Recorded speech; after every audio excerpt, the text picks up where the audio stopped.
जिन्हें हम हार समझे थे गला अपना सजाने को, वही अब नाग बन बैठे हमारे काट खाने को। देखो, अच्छा मैं आपको एक बात बताऊं, जब जब यह कहा जाता है कि लोगों का ठिकाना नहीं, कब बदल जाएं, मित्र कब शत्रु हो जाएं, शत्रु, अच्छा मित्र अगर शत्रु हो सकते हैं तो शत्रु भी तो मित्र हो सकते हैं। अच्छा देखो, आप अपने मन में ये गांठ मत बिठा लेना कि कोई किसी का नहीं हो, भरोसा नहीं और ऐसा नहीं, तो आप सरस होने की जगह परेशान और हो जाएं कि कोई और वैसे नहीं हो। देखो, अच्छा आप ऐसे सोचो, गर्मी के दिन हो, जून का महीना हो और खूब जोरदार गर्मी लग रही हो, अच्छा चलो ना एसी हो, कोई कूलर चला दे, तो कहते हा हा हा हा भाई प्राण मिल गए, बहुत गर्मी थी, बड़ा अच्छा किया। तो अच्छा एक बात बताओ, तो कूलर आपको मित्र लगता है कि नहीं? कितना प्रिय लगता है, चला भाई चला चला, अरे भाई बहुत अच्छा। और वही कूलर लगा रहे, वही कमरा हो और जनवरी की भयंकर सर्दी हो, फिर कोई कूलर खोले, अरे भैया बंद कर, प्राण लेना है क्या? देखो तो उस समय वह शत्रु है। अच्छा अब आप एक बात बताओ, कूलर बदल गया कि समय बदल गया? तो मुझे तो लगता आदमी कभी नहीं बदलता, हमारा समय बदलता है और समय के अनुसार हमें आदमी बदले हुए लगते हैं। समय फिरे रिपु होए प्रीते, अपना प्रारब्ध जैसा जहां से वैसे परिणाम मिलते वहां से, मीठे फल अब लगेंगे कहां से, बीज कड़वे तो बो ही चुके हो, राही जागो हुआ अब सवेरा, पूरी रजनी तो सो ही चुके हो। इसलिए भाई ये संसार के बारे में जब संत महापुरुष हम लोगों को समझाते हैं तो वो इसलिए नहीं समझाते कि हम रिएक्शन में जिएं, वो इसलिए समझाते हैं ताकि हमारा एक्शन सही हो जाए, और एक्शन के लिए ही तो ये डायरेक्शन है। रिएक्शन से मुक्त हो, एक्शन में रहे, इसीलिए सत्संग। तो भाई अच्छा भगवान भी एक खेल करते हैं, कब? जब कोई संसार के संबंधों में आसक्त होकर भगवान कोई का विस्मरण कर देता है, तब भगवान कहते हैं कि ठीक है, लेकिन जरा देखना, एक क्षण ऐसा आएगा कि तुम्हें हमारी ओर देखना पड़ेगा, क्योंकि ये तन कीमती है मगर है विनाशी, कभी अगले क्षण के भरोसे न रहना, निकल जाएगी छोड़ काया को पल में, सदा श्वास धन के भरोसे न रहना। एक क्षण में भोगी, एक क्षण में योगी, और क्षण भर में ज्ञानी और क्षण में वियोगी, बदलता जो पल पल में वृत्ति अपनी, कभी अपने मन के भरोसे न रहना। तुझको जो मेरा मेरा कहेंगे जरूरी नहीं वे भी तेरे रहेंगे, मतलब से मिलते हैं दुनिया के साथी, सदा इस मिलन के भरोसे न रहना। और हम सोचते काम दुनिया के कर लें, धन धाम अर्जित कर नाम कर लें, फिर एक दिन बन के साधु रहेंगे, उस एक दिन के भरोसे न रहना। राजेश अर्जित गुरु ज्ञान कर लो, या प्रेम से राम गुणगान कर लो, अथवा श्री राम नाम रटो नित नियम से, किसी अन्य गुण के भरोसे न रहना। इसलिए भाई संसार में रहते हुए भगवान पर भरोसा रखकर, भगवान में मन लगाकर, तन को संसार में रखो, मन को भगवान में रखो। देखो दो चीजें हैं, एक है दिल, एक है दिमाग। आपने देखा होगा कई बार लोग रोते हुए आते। एक सज्जन आए मेरे पास बैठकर, बड़े दुखी थे, रोने लगे। हम क्या हुआ? और हमारा तो दिल टूट गया। अरे हमका दिल किसने तोड़ दिया? घर वालों ने, इतना भरोसा था, उन्होंने तो हमारा दिल तोड़ दिया। दिल बात वो सही कह रहे हैं कि घर वालों ने दिल तोड़ दिया या अपनों ने दिल तोड़ दिया। अच्छा, जब दिल तोड़ते हैं तो अपने ही तोड़ते हैं, दूसरों को जरूरत क्या है जो तोड़े, अपने ही तोड़ेंगे। कौन कहता जाने वाले याद फिर आते नहीं, कौन कहता जाने वाले याद फिर आते नहीं, तोड़ के दिल जाते जो दिल छोड़ के जाते नहीं। अपने वाले ही सताते गैर तो बदनाम है, और दोस्त से मिलते जो गम दुश्मन भी दे पाते नहीं। होता ही है। अच्छा एक बात बताओ, राम कथा यही सिखाती है। राम जी की कथा, विभीषण जी भी पिटे और सुग्रीव जी भी पिटे, तो अपनों से ही पिटे। बड़े भाई सुग्रीव के बाली, विभीषण जी के बड़े भाई रावण पिटे। अरे भाई, तो वो बोले दिल टूट गया, घर वालों ने दिल तोड़ दिया। तो हमने उनसे सहानुभूति के नाते कुछ बातें कही, लेकिन एक बात फिर जब वो थोड़े आश्वस्त हुए, हमारे समझाने से थोड़ा उन्हें ठीक लगा, तो फिर हमने उनसे कहा कि दिल टूट गया ये तो दुख की बात है, पर तुमसे कहा किसने था कि घर दिल से चलते हैं? काहे को लगाया था?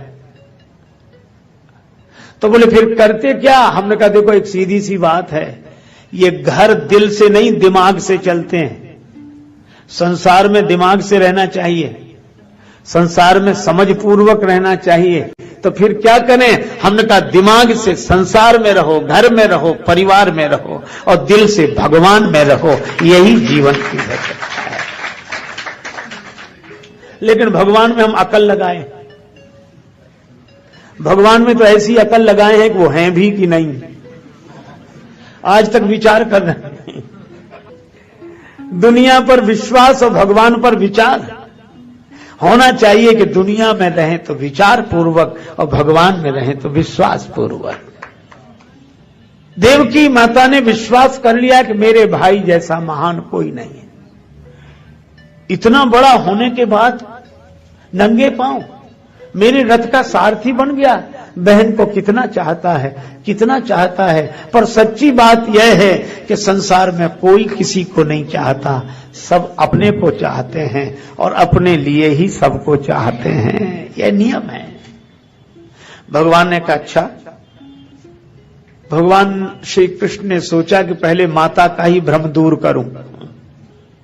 जब वह रथ वन में पहुंचा, आकाशवाणी हुई, अरे कंस, जिस बहन को तू इतनी हार्दिकता से रथ में बिठाकर विदा कर रहा है, जिस बहन से तेरा इतना प्रेम है, इसी देवकी का 8वां लाल तुम्हारा काल होगा।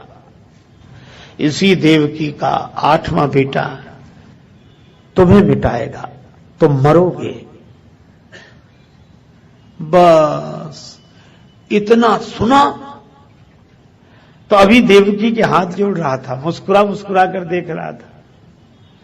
अब तो देवकी के बाल पकड़ लिए, तलवार खींच ली, सिर ही काट दो, न रहेगा बांस न बजेगी बांसुरी।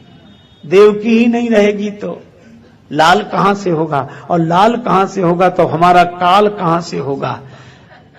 ये मौत को मिटाने चला है, मौत को मिटाने है। अच्छा देखो, इसको ये लगता है कि देवकी का काल मेरी तलवार में है, इसे दूसरों की मौत तो अपने हाथ में दिखाई देती है, लेकिन अभिमानी को कभी अपनी मौत नहीं दिखाई देती कि हमारी मौत किसके हाथ में है। उधर तो ध्यान ही नहीं जाता। कंस अगर प्रेम से भरा होता तो कहता कि भाई जो होना है वह तो होगा ही, प्राण तो एक दिन जाएंगे ही, कौन अमर रहा है, अब जो है ठीक है। लेकिन क्या प्राणों के डर से, प्राण जाने के डर से मैं ये प्रेम का मार्ग छोड़ दूं, धर्म का मार्ग छोड़ दूं? एक सज्जन हमें मिले, कहने लगे हम पहले बहुत दान पुण्य करते थे महाराज, बहुत दान पुण्य करते थे, पूजा पाठ करते थे, अब हम सब बंद कर दिया। हमने कहा क्यों कर दिया? बोले बहुत धोखा हुआ हमें, हम किसी और उद्देश्य से देते हैं, लोग दुरुपयोग करते हैं। तो दूसरे क्या कहेंगे, ठीक किया, आजकल जमाना ही ऐसा, नहीं देना चाहिए। ये बड़े चालाक लोग हैं जो नाटक करते हैं, अरे इनके धंधे हैं। और वो कहते हैं इसीलिए मैंने तो बंद कर दिया। अच्छा, लगता तो है कि बड़ी सही बात कह रहे हैं, पर सही नहीं कह रहे हैं। हमने उनसे धीरे से पूछा, हमने कहा भोजन करने से पेट कितनी बार खराब हुआ? तो बोला कई बार। हमने कहा भोजन बंद कर दिया? बोले भोजन तो बंद नहीं किया हमने, व्यापार में घाटा होता तो क्या व्यापार बंद कर देते हैं? एक दान पुण्य ही मिला था बंद करने के लिए। हाँ, यह है कि भोजन करने में पेट खराब हुआ, जिस चीज से हुआ उसे छोड़ दिया, दूसरी चीज लेने लगे। जहां धोखा हुआ तो वहां ना करें, दूसरी जगह करने लगे। दान पुण्य व्यापार करते हैं। तो जिसके जीवन में दान की महत्ता होगी, सेवा की महत्ता होगी, स्वभाव में होगा। बिच्छू और संत की कथा हम लोग सुनते ही हैं। बिच्छू ने कई बार डंक मारा, पर संत पानी में बहते हुए बिच्छू को हाथ पर रख लेते। किसी ने कहा कि बाबा ये बार बार डंक मारेगा, ये अपना स्वभाव नहीं छोड़ सकता। तो संत ने कहा कि जब बिच्छू अपना स्वभाव नहीं छोड़ सकता तो संत अपना स्वभाव कैसे छोड़ दे?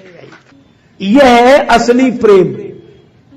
ये कंस का प्रेम असली नहीं है, ये प्रेम का, धार्मिकता का दिखावा है। मौत की बात किसी ने कह दी, इतने में ही धर्म चला गया, प्रेम चला गया। इसलिए भाई लोग कहते हैं कि प्रेम में हम मर मिटने को तैयार हैं। प्रेम में लोग कहते हैं हम मर मिटने को तैयार हैं। और ये कैसा प्रेमी है कि जिससे प्रेम करता है उसी को मिटाने मारने को तैयार है। इसका अर्थ है यह प्रेम नहीं है। प्रेमी तो कहता है कि हम चाहे न रहें तुम रहो, और ये कहता है कि तुम आज ही मरो ताकि हम बने रहें। ये प्रेम है, ये धार्मिकता है। वसुदेव जी ने देखा संकट का समय, तो वसुदेव जी ने कंस की प्रशंसा की। ये नीति है। कई बार काम बिगड़ रहा हो तो ऐसे लोगों की तारीफ करना मजबूरी हो जाती है। वो महान है नहीं, लेकिन चलो महान कार्य हो जाए प्रशंसा से, तो प्रशंसा करने में क्या? अरे आप तो पुरुष हैं और आपको यह शोभा नहीं देता, और आपको देवकी से डर नहीं है, देवकी के 8वें लाल से डर है। तो इनकी जैसे जैसे जो 8वें लाल का जन्म होगा मैं लाकर आपको दे दूंगा, आप उसे मार देना। कंस को लगा कि बात ठीक है, अभी बदनामी भी होगी और ये ठीक नहीं। बोला अच्छा जाओ घर में रहो, पर रखवाली रहेगी, सब देखते रहेंगे। अच्छा, अब ये कथा बड़ी अजीब है, बहुत विचित्र कथा है। आराम से वसुदेव देवकी जी अपने घर में रहने लगे। कंस के पहरेदार रहते थे, पर हमारे महात्मा देवर्षि श्री नारद जी पहले तो भवन में ही रहते थे, फिर तो कंस ने उनको जेल में डाल दिया, बंदी गृह में रहो। एक लाल का जन्म हुआ, वसुदेव लेकर आए। कंस ने कहा कि मेरी इससे कोई शत्रुता नहीं है, मुझे तो 8वें की जरूरत है। वो लौट गए। मैं नारद जी की बात बता रहा था। नारद जी गए एक कमल का फूल लेकर, और इधर से गिने 1 2 3 4, फिर उधर से गिने। कंस ने कहा क्या हुआ है बाबा? नारद जी ने कहा कि हम गिन रहे हैं कि 8वीं कौन सी है इसमें, कमल की 8वीं पंखुड़ी कौन सी है। को अष्टदल कमल था, जिधर से गिनो, एक इधर से करो तो उधर वाला 8, इधर से एक गिनो तो उधर वाला 8, बीच से गिनो तो बीच वाला 8। और ऐसे लगता था कि वो 8वां तो सब में है। और बात भी सही थी, जो 8वां है, जो भगवान है, वे तो सब में हैं। अपने अपने गिनने की दृष्टि है, किधर से गिनो किधर से देखो। पर कंस ने दूसरा अर्थ लिया कि इसमें तो पहला भी 8वां हो सकता है और 8वां भी पहला हो सकता है।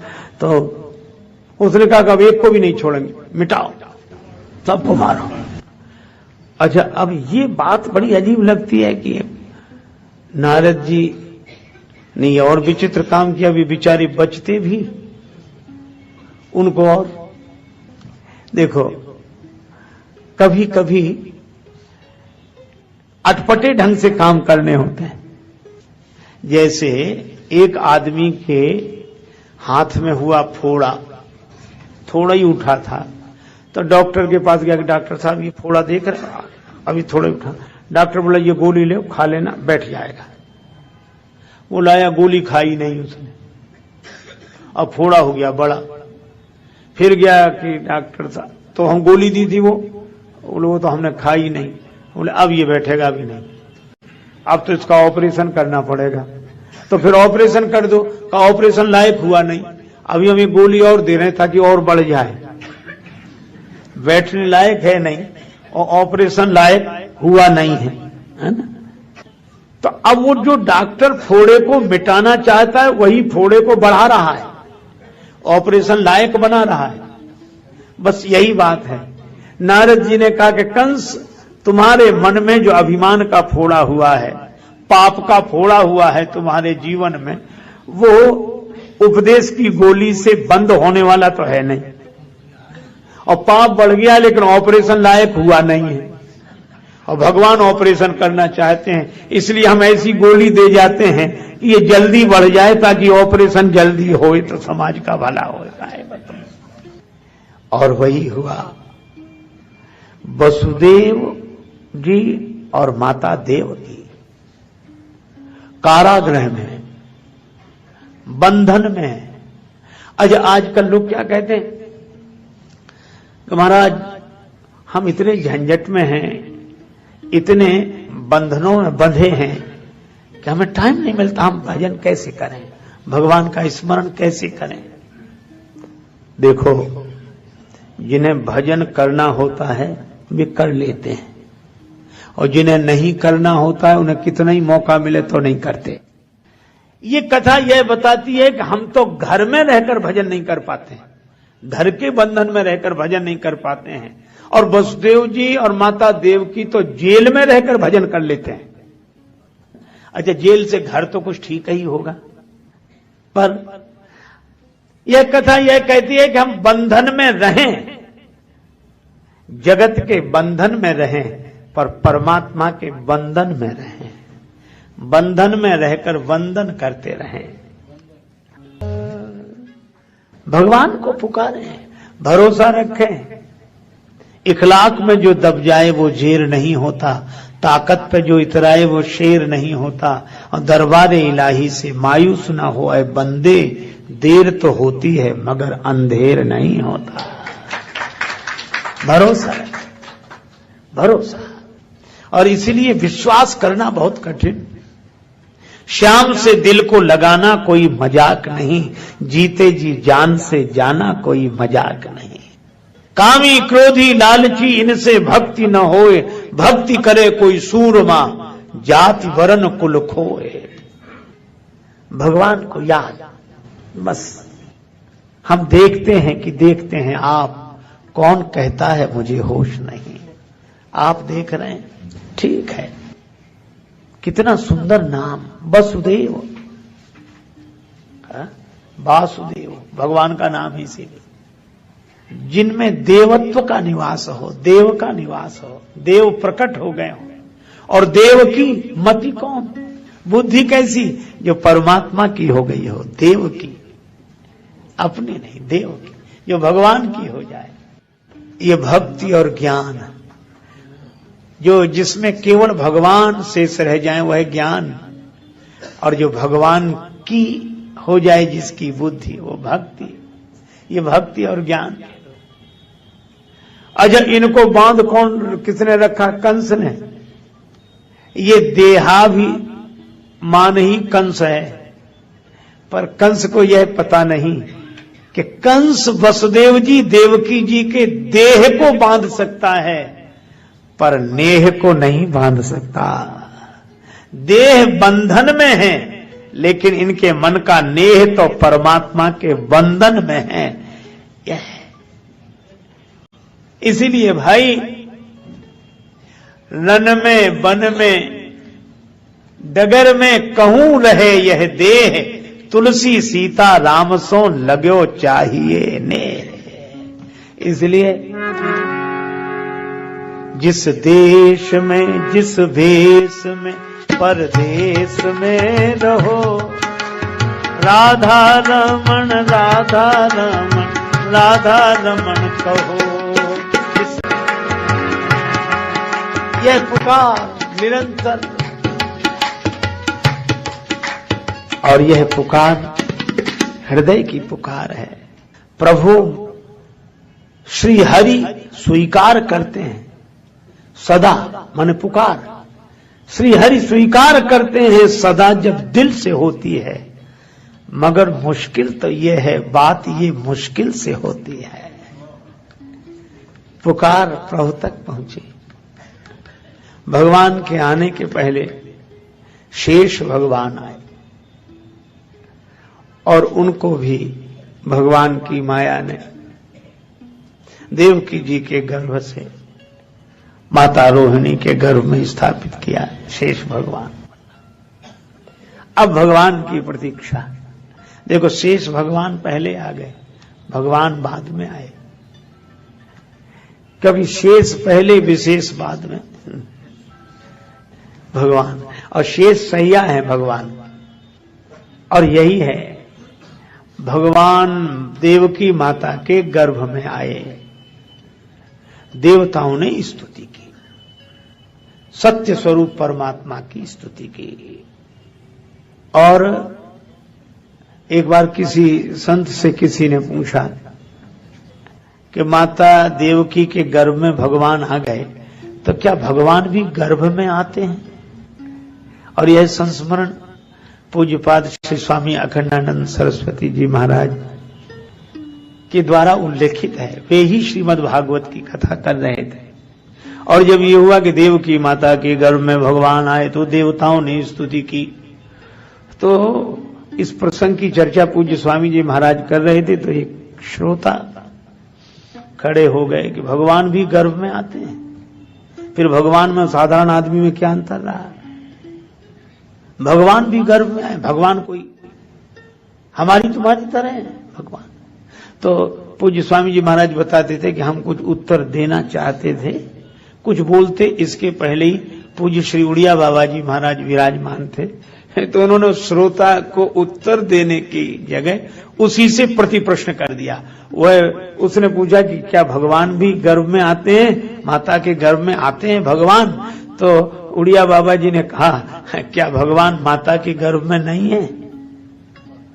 जब तुम कहते हो कि सब जगह हैं, ईशावास्यम इदम सर्वम यत्किंच जगत्याम जगत इदम सर्वम ईश आवास्य, सब जगह परमात्मा है। तो जब सब जगह है तो माता का गर्भ क्या सब जगह से अलग है? कण कण में है, क्षण क्षण में है, भीतर बाहर इधर उधर सब जगह है, बस माता के गर्भ में ही नहीं है। क्या अजीब बात है। सब जगह है, भीतर बाहर कण कण क्षण क्षण में, सब जगह, बस मूर्ति में नहीं है।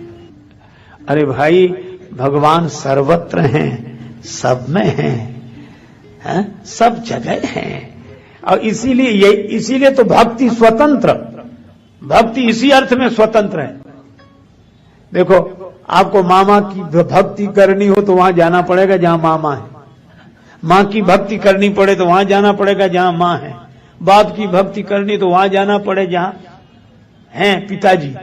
लेकिन भगवान की भक्ति करनी पड़े तो कहीं नहीं जाना, आप जहां हैं वहीं शुरू करो, क्योंकि वो तो वहीं है, सब जगह। इसीलिए भक्ति स्वतंत्र। अच्छा, किसी नाम में पुकारो, सब नाम उनके हैं, किसी रूप में का ध्यान करो, सब रूप उनके हैं, और सब जगह वे हैं, सब नामों में वे हैं, सब रूप में वे हैं। इसीलिए भगवान से कहा, हम किस नाम से पुकारें कि आ जाएं? भगवान ने कहा, ये तुम्हारे लिए छोड़ दिया, तुम जिस नाम से पुकारो आएंगे हम ही, तुम जिस रूप में देखो आएंगे हम ही, तुम जहां बुलाओ हम वहीं होंगे। यही बात है। तो भगवान माता देवकी के गर्भ में आए, भीतर आए भगवान। और कितनी अद्भुत बात है, भगवान भीतर से ही प्रकट होते हैं, भक्ति के भीतर से प्रकट होते हैं। अच्छा, एक अद्भुत बात, भगवान जब प्रकट हुए, एक अनोखी बात है। घोर काली अंधेरी रात, चारों तरफ अंधकार, अंधेरा ही अंधेरा, सूझना अपना हाथ पसारा, अपना हाथ भी अपने को न दिखे, ऐसा अंधकार। श्री कृष्ण कम वा दयालु शरणम ब्रजेम, ऐसे दयालु परमात्मा को छोड़कर किसकी शरण में जाया जाए। भगवान अंधेरे में आए, भगवान जेल में आए, भगवान रात में आए, और कितनी अद्भुत बात, क्या ऐसा करुणाधनी और कौन होगा।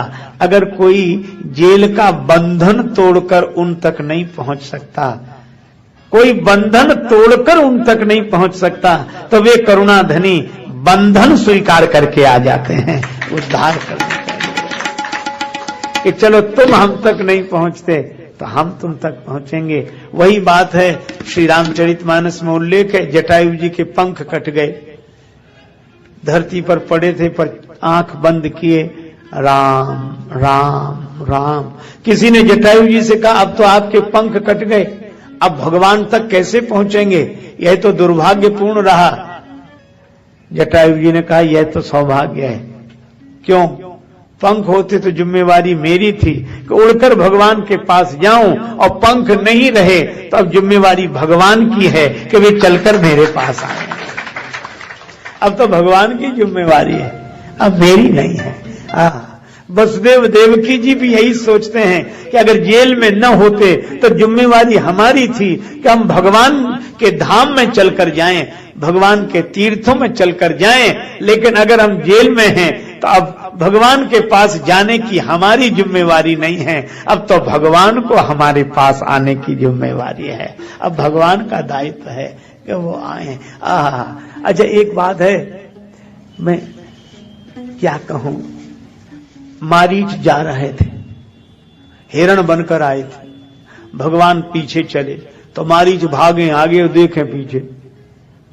भगवान ने कहा, जब इधर देख रहे तो उधर काहे को भाग रहे, फिर रुक ही जा, और भाग रहे तो इधर काहे को देख रहे, भागना उधर और देखना इधर। ये बात समझ में नहीं आई। तब मारीच ने कहा कि प्रभु, दो के बीच में ये जिंदगी फंसी है, ये जीवन। क्या? बोले, एक और भाग्य है, एक और भाव है। भाग्य उधर ले जा रहा है और भाव इधर देखने के लिए मजबूर कर रहा है।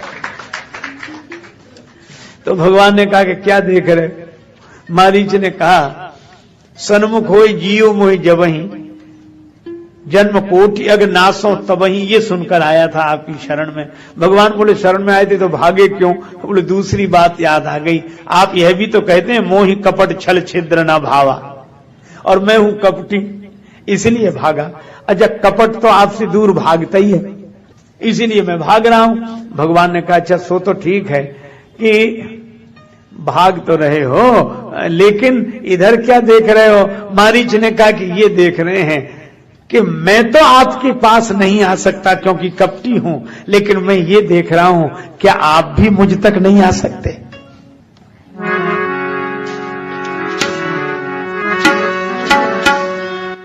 मत राखा नजरिया से दूर मैया,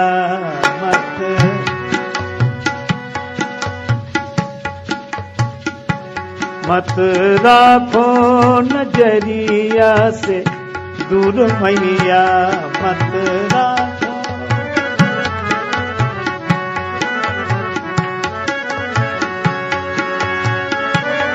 मत राखा नजरिया से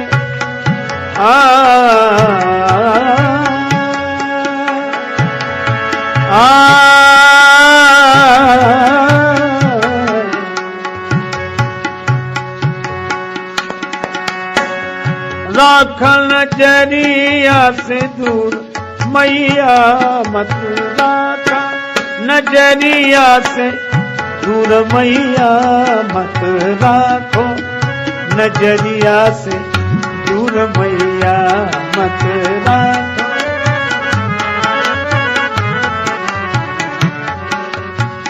एक भक्त जानकी माता से प्रार्थना करते हैं, बड़ी भक्ति भरी प्रार्थना, मत राखो नजरिया से दूर मैया।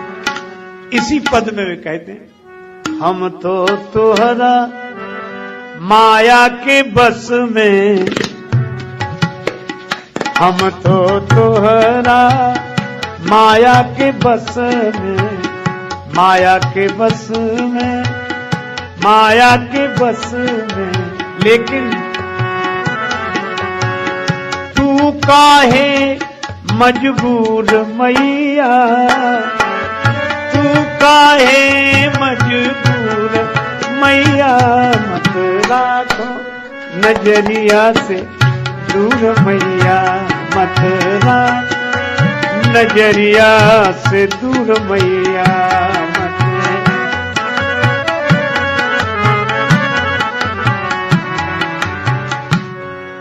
हम तो तोहरा माया के बस में, पर तू काहे मजबूर मैया। हम तो आपकी माया से विवश हैं।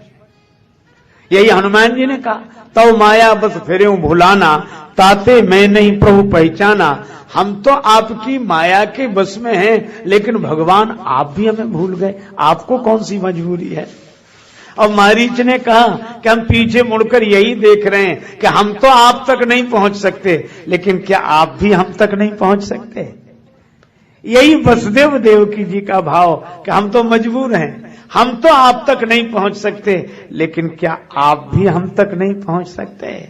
देखो, जो भगवान तक नहीं पहुंच सकते, उनकी पुकार परमात्मा तक पहुंच जाती है, और वह याद ही दया बनकर उन दया निधि को प्रकट कर देती है जीवन में। ये जवां पर जब कभी घबरा के तेरा नाम आता है, सुना है तेरी रहमत का सहारा काम आता है।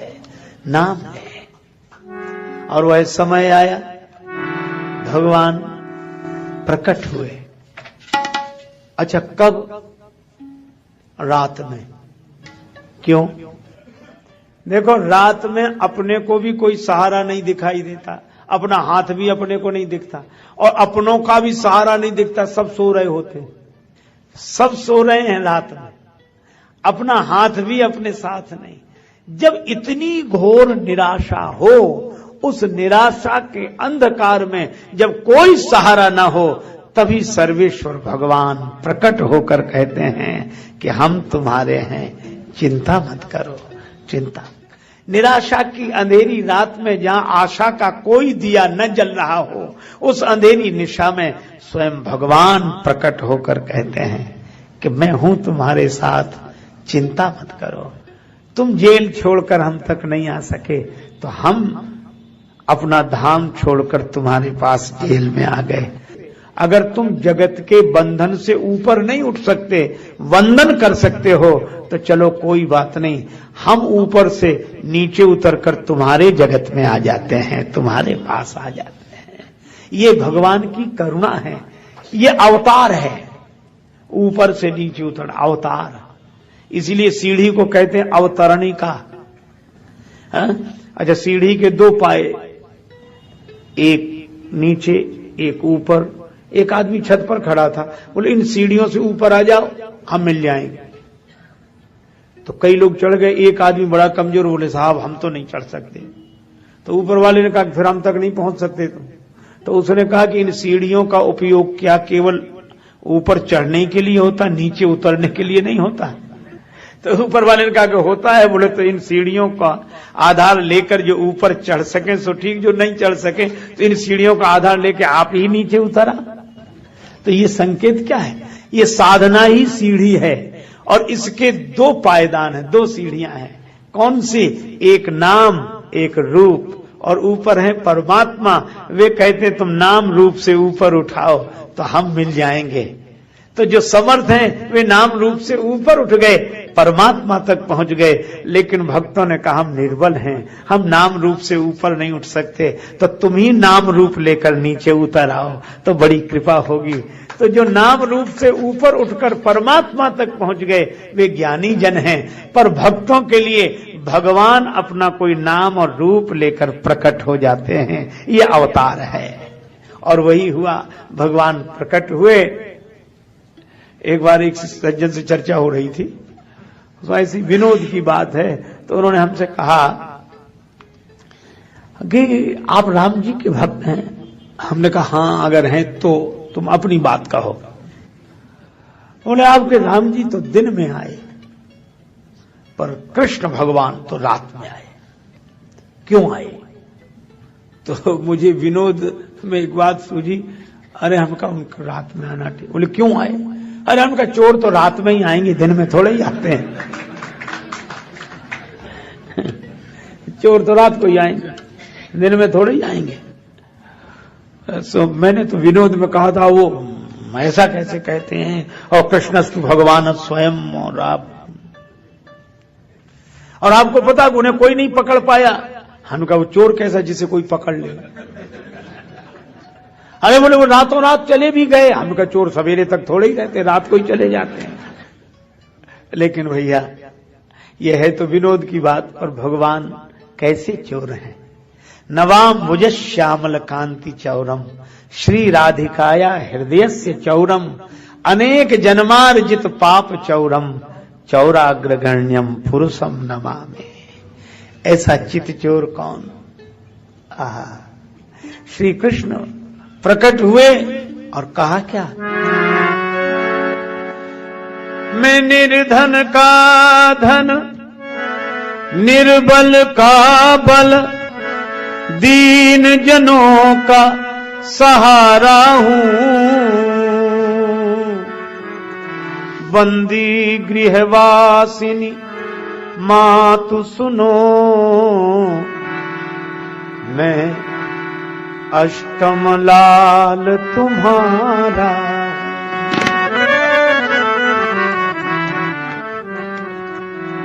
भगवान ने कहा मैं ही तुम्हारा 8वां पुत्र हूं।